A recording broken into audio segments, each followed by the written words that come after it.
And now chapter 14. Lord Krishna explains the yoga system to Sri Uddhava.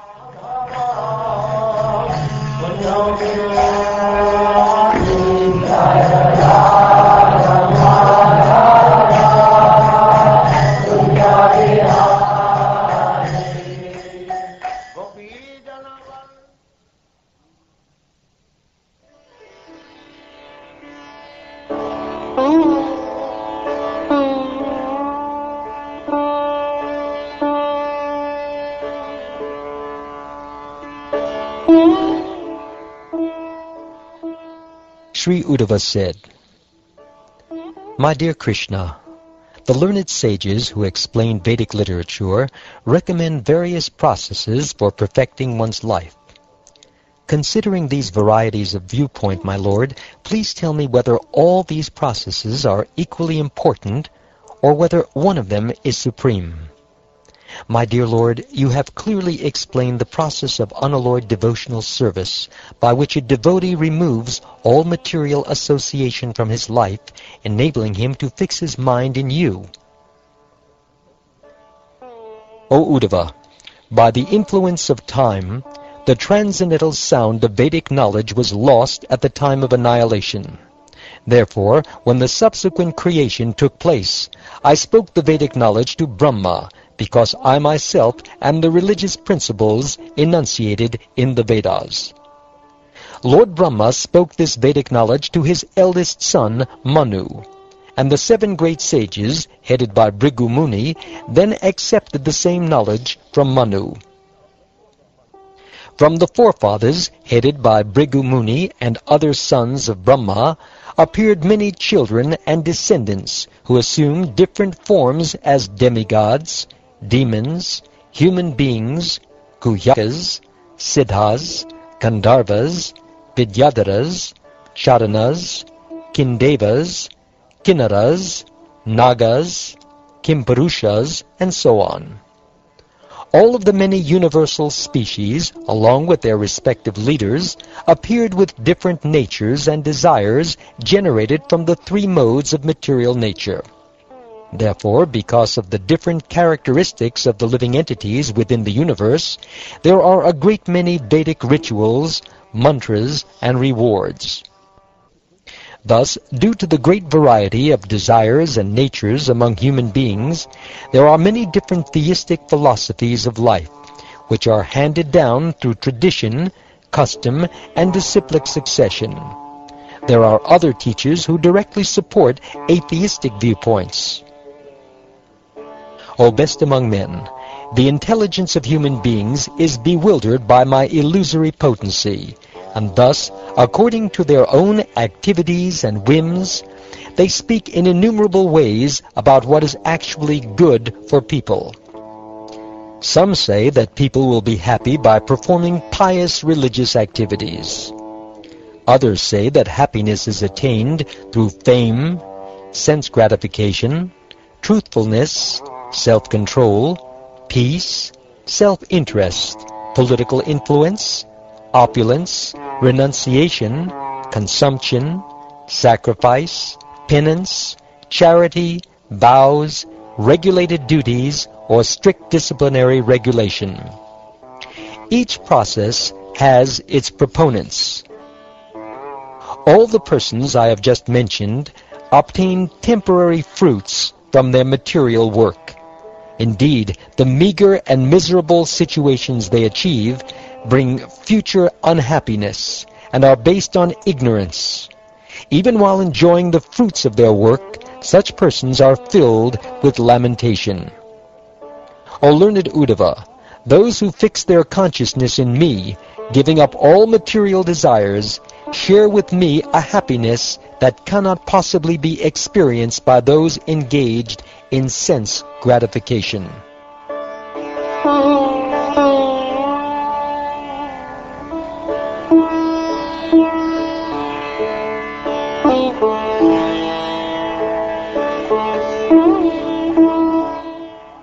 One who does not desire anything within this world, who has achieved peace by controlling his senses, whose consciousness is equal in all conditions, and whose mind is completely satisfied in me, finds only happiness wherever he goes.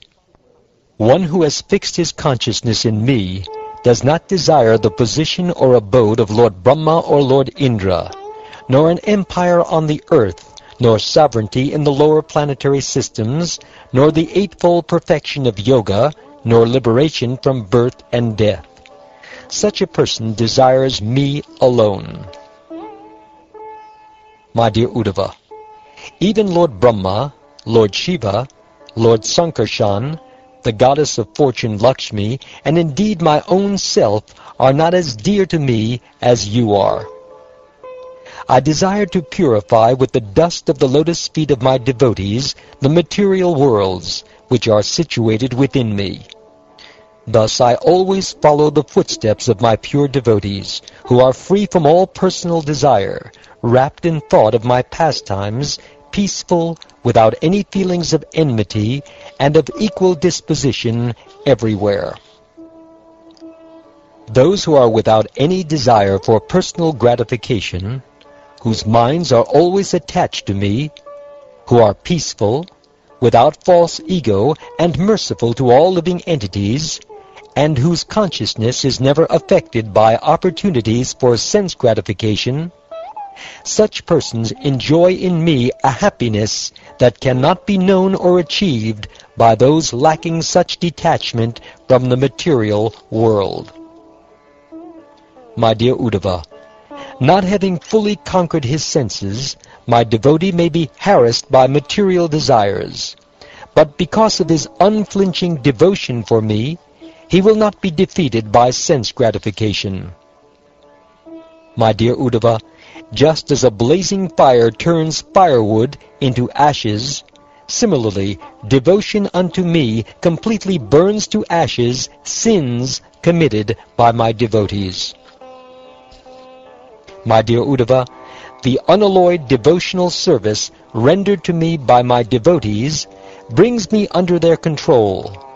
I cannot be thus controlled by those engaged in mystic yoga, Sankhya philosophy, pious work, Vedic study, austerity, or renunciation.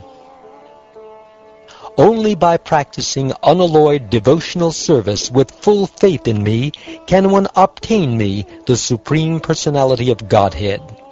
I am naturally dear to my devotees, who take me as the only goal of their loving service. By engaging in such pure devotional service, even the dog-eaters can purify themselves from the contamination of their low birth. Neither religious activities endowed with honesty and mercy, nor knowledge obtained with great penance can completely purify one's consciousness if they are bereft of loving service to me.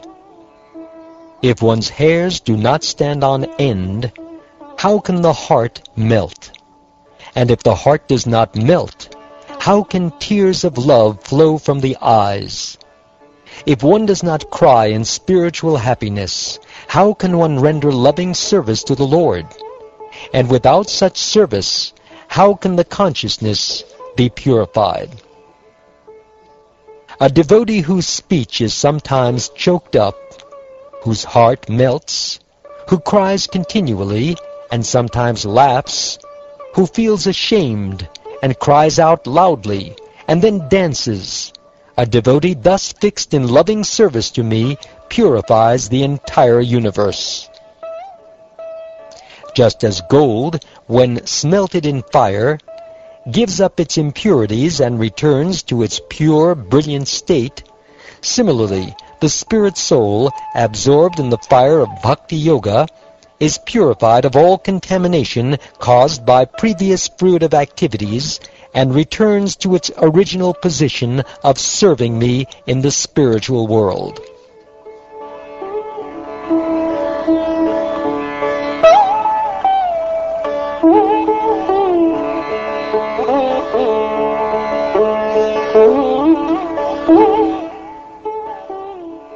When a diseased eye is treated with medicinal ointment, it gradually recovers its power to see.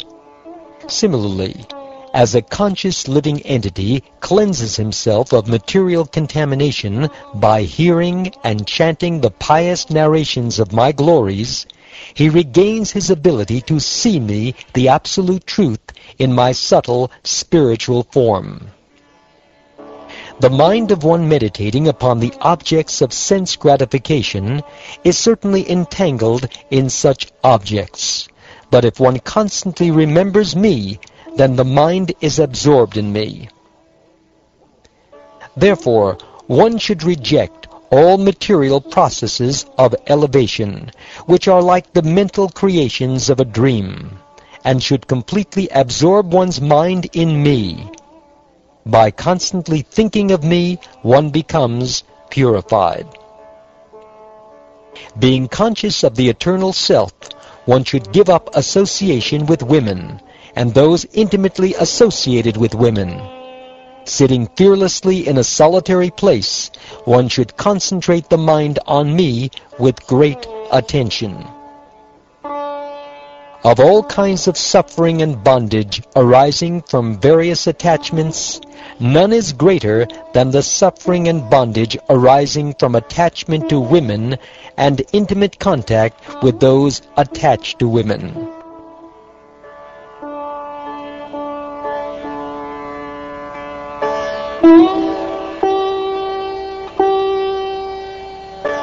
My dear lotus-eyed Krishna, by what process should one who desires liberation meditate upon you?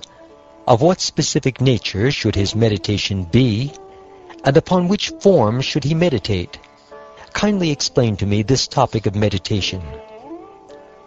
O Uddhava, sitting on a level seat that is not too high or too low, keeping the body straight and erect yet comfortable, placing the two hands on one's lap and focusing the eyes on the tip of one's nose, one should purify the pathways of breathing by practicing the mechanical exercises of Puraka, Kumbhaka, and Rechaka, and then one should reverse the procedure, Rechaka, Kumbhaka, Puraka.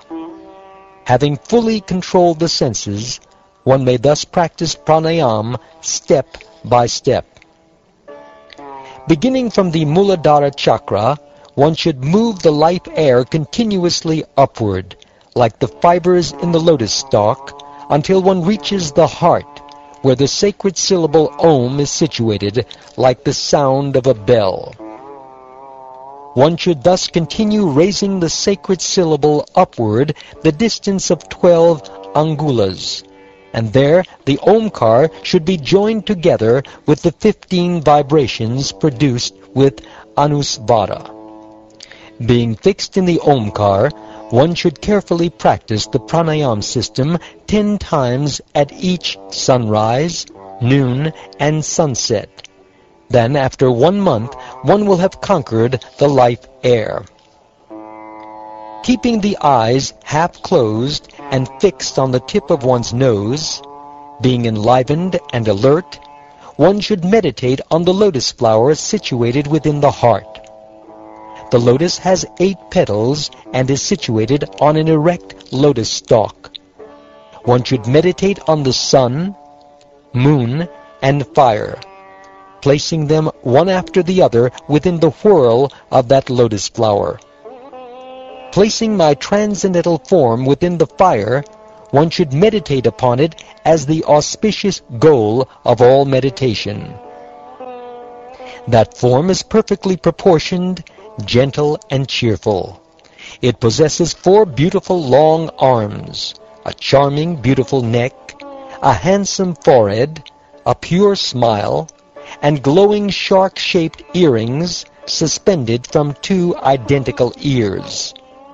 That spiritual form is the color of a dark rain cloud, and is garbed in golden yellowish silk. The chest of that form is the abode of Srivatsa and the goddess of fortune, and that form is also decorated with a conch shell, disc, club, lotus flower, and garland of forest flowers. The 2 brilliant lotus feet are decorated with ankle bells and bracelets, and that form exhibits the Kaustubha gem along with an effulgent crown. The upper hips are beautified by a golden belt, and the arms are decorated with valuable bracelets. All of the limbs of that beautiful form capture the heart, and the face is beautified by merciful glancing. Pulling the senses back from the sense objects, one should be grave and self-controlled, and should use the intelligence to strongly fix the mind upon all of the limbs of my transcendental body. Thus one should meditate upon that most delicate transcendental form of mine. One should then pull the consciousness back from all the limbs of that transcendental body. At that time, one should meditate only on the wonderfully smiling face of the Lord. Being established in meditation on the Lord's face, one should then withdraw the consciousness and fix it in the sky. Then, giving up such meditation, one should become established in me and give up the process of meditation altogether. One who has completely fixed his mind in me should see me within his own soul, and should see the individual soul within me, the Supreme Personality of Godhead. Thus he sees the individual souls united with the Supreme Soul, just as one sees the sun's rays completely united with the sun. When the yogi thus controls his mind by intensely concentrated meditation, his illusory identification with material objects, knowledge, and activities is very quickly extinguished.